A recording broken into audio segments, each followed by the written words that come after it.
Muito bem, pessoal. O governo dinamarquês acabou de divulgar dados cruciais sobre sua população migrante.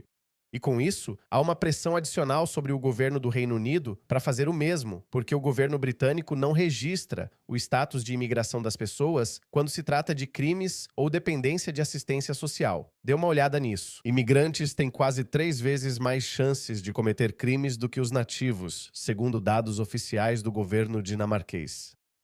Quando o Partido Trabalhista divulgará os números do Reino Unido? Vamos analisar isso. Você está pronto? Isso é horrível.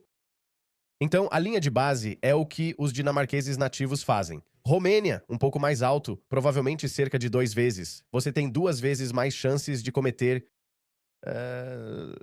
estupro. Paquistão, o Paquistão na verdade está bem baixo nisso. Nada mal. Muito bem, paquistaneses. Orgulho de vocês. Ainda é 5 vezes maior que a média dinamarquesa. Veja, Turquia, Irã, Marrocos, Iraque, os suspeitos de sempre.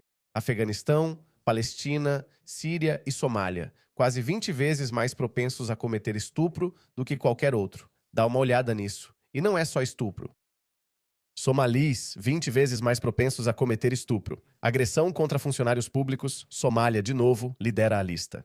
Etíopes, ugandenses, tunisianos, palestinos, tentativa de homicídio. 27 vezes mais propensos chantagem. Palestinos. Claro, eles têm muita prática. Somália, ex-Iugoslávia, arrombamento, Palestina. Nossa, olha só isso. O que você ganhou com sua empatia pela causa palestina, hein? O que você ganhou? Falsificação. Na verdade, isso me surpreende. Fraude, Somália, isso não te surpreende. Toda fraude em assistência social nos Estados Unidos, os somalis estão no topo da lista. Agressão grave, somalis de novo. Apalpação, a Somália está bem mais abaixo nessa lista. Então, sírios são conhecidos por apalpar mulheres. Roubo, 33 vezes mais provável, 33 vezes mais provável. Uau! Furto em lojas, tunisianos, furto, palestinos. O que você tirou disso? Vamos dar uma olhada nisso. Na Dinamarca, os imigrantes recebem muito mais benefícios em dinheiro do que os nativos. Isso é verdade na maioria dos países europeus. O interessante é que a Dinamarca, com essa abordagem científica, decidiu coletar dados sobre criminalidade e assistência social de imigrantes de primeira, segunda e terceira geração. Eles descobriram que imigrantes de segunda e terceira geração, que você esperaria que estivessem bem integrados à sociedade dinamarquesa, viveram a vida inteira na Dinamarca. Na verdade, é ainda pior. Isso já foi comprovado. A segunda e a terceira gerações de imigrantes são, na verdade, piores do que a primeira geração. É assim em todos os casos. E muita da culpa, na verdade, é dos governos locais, porque temos pessoas como Tony Burke que dizem: você não precisa perder sua identidade. Você não precisa perder quem você é. Nós amamos você pelo que você é. Você não precisa fazer nenhum esforço para se integrar ou assimilar. Você nem precisa aprender o idioma local.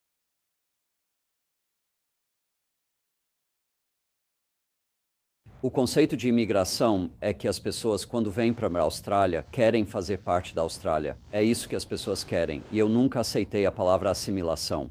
Eu não quero que as pessoas percam quem elas são. A palavra integração é usada como parte do diálogo multicultural há muito tempo.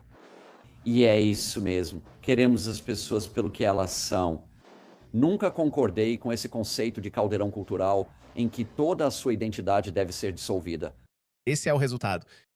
Eles recebem mais benefícios sociais que os imigrantes de primeira geração. Eles realmente têm taxas de criminalidade mais altas. A estatística que mais chamou a atenção é que imigrantes de segunda e terceira geração têm taxa de homicídios 805% maior que a população nativa e cerca do dobro da geração dos pais. Toda a promessa do multiculturalismo e da imigração em massa é que é possível receber pessoas de culturas e origens muito diferentes. E se você simplesmente apresentar, os valores ocidentais para eles, isso será tão irresistível, eles se tornarão ocidentais indistinguíveis. Isso falhou.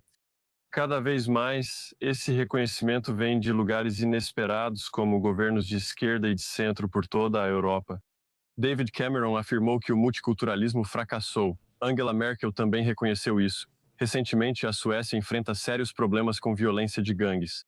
E, de acordo com um relatório da polícia da Suécia, 95% dos autores de violência de gangue são de origem não ocidental. Você sabe, existem países como a França, onde eles proíbem de forma muito rigorosa a coleta de qualquer tipo de dado étnico sobre crimes, assistência social ou qualquer uma dessas coisas. Na Dinamarca, o interessante foi dividirem por origem ocidental e não ocidental. Recentemente, houve estudos econômicos sobre isso mostrando uma diferença clara. 2 estudos foram feitos, um na Dinamarca e outro na Holanda. E foi constatado que, na verdade, os imigrantes ocidentais nesses países têm saldo econômico líquido positivo. Imigrantes não ocidentais, como Michael McCarthy comentou em seu programa, seguem essa tendência e às vezes chegam a 6 dígitos. A Dinamarca também identificou que filhos e netos de imigrantes não ocidentais representam o maior ônus líquido para o sistema de bem-estar social. E esse é um padrão que se repete por toda a Europa. É por isso que em lugares que eram tradicionalmente muito de esquerda, como a Suécia, em 2022, a primeira-ministra deles, líder do Partido Social Democrata, partido responsável pelo estado de bem-estar social sueco, afirmou que a imigração em massa criou sociedades paralelas. Então, quando eu olho para todo o continente, estamos vendo um reconhecimento dos problemas dessa política. E a ideia de que, se simplesmente adotarmos uma posição de neutralidade racial, se fingirmos que essas realidades não existem, então, sabe, magicamente, as pessoas simplesmente vão, sabe, assimilar uma nova cultura e veremos uma mudança total nesses padrões. E o que estou dizendo, a partir dessa perspectiva, é que não, as instituições são como são por causa das pessoas que as construíram. Os países são como são por causa das pessoas que os construíram. O Japão é do jeito que é porque é habitado por japoneses. Se o Japão fosse habitado por irlandeses, teria um caráter bem diferente. Estamos vendo isso ocorrer também na Europa. Só digo que precisamos discutir honestamente se isso é positivo ou não. Ninguém quer ter essa conversa honesta. Não sei por quê. Ainda tem gente. Olha isso aqui. Lembra da estatística que te mostrei? Esses são os dados oficiais divulgados pelo governo dinamarquês. E olha isso, eu não sei. Essa mulher progressista, ela está dizendo que são racistas como você que ninguém quer. Vocês nesse app usam palavras difíceis, mas na verdade são rastreáveis. E é de vocês que as mulheres têm medo. Do que ela está falando? Ela está criticando esse europeu nativo que divulgou que tweetou essas estatísticas. Ele não divulgou essas estatísticas. O governo dinamarquês divulgou essas estatísticas. Ela o critica por mostrá-las. E ela está dizendo que as mulheres têm medo de pessoas como você, não desses somalis que têm 20 vezes mais chances de estuprar mulheres dinamarquesas ou sírios que têm 12 vezes mais chances de apalpar uma dinamarquesa. E olha isso. Ela, na verdade, eu nem sei quem ela é. E olha isso. Ela já me bloqueou. Ela claramente não consegue lidar. Mencionei ela porque, sabe quando ele disse que precisamos conversar honestamente? Bem, essas pessoas nem sequer estão tendo uma conversa honesta. Dá uma olhada nisso. Trump acabou de divulgar isso. Se isso não é uma prova clara, então eu não sei o que é. Contribuição ao longo da vida por imigrante. Se você é norte-americano, por exemplo, cidadão dos Estados Unidos ou do Canadá, vai contribuir com $500 milhão para o Estado, para o Tesouro dos Estados Unidos. Se você é escandinavo, quase $500 milhão também. Oceania, como a Austrália, pouco menos de $500 milhão. Japão, 525 mil, $500 milhão. Reino Unido. Então, um imigrante do Reino Unido vai para os Estados Unidos, ele vai contribuir com 481 mil. Mas agora, dê uma olhada. Se você é um somali, então vai sugar $1,1 milhão do Estado americano. Do Estado. Se você é da região do Caribe, 675 mil.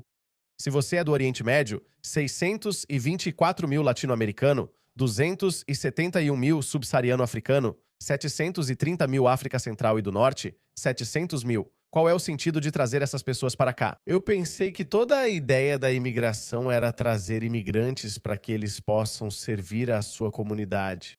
Essa era toda a ideia de ser um grande país, que iríamos receber os melhores e mais brilhantes de todo o mundo. Essa era toda a ideia. Simplesmente não faz sentido, pessoal.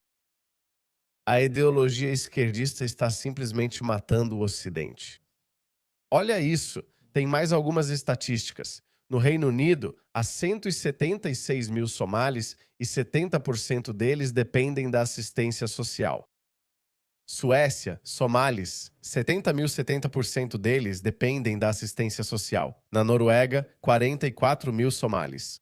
70% deles dependem da assistência social. Holanda, 39 mil somalis, 65%. Uma leve melhora. Alemanha, 39 mil somalis. 60% deles dependem da assistência social. Finlândia, 25 mil somalis. 70% deles dependem da assistência social. Qual que é o sentido de trazer essas pessoas? Qual que é o sentido, pessoal? Eu acho que a Europa precisa simplesmente acordar e dizer, olha, desculpa, nós tentamos o multiculturalismo, nós tentamos tratar todo mundo com humanidade, mas não está funcionando. Porque não é só uma questão de ser legal, agir com humanidade ou ser cruel, simplesmente não é um modelo sustentável, você simplesmente não consegue sobreviver.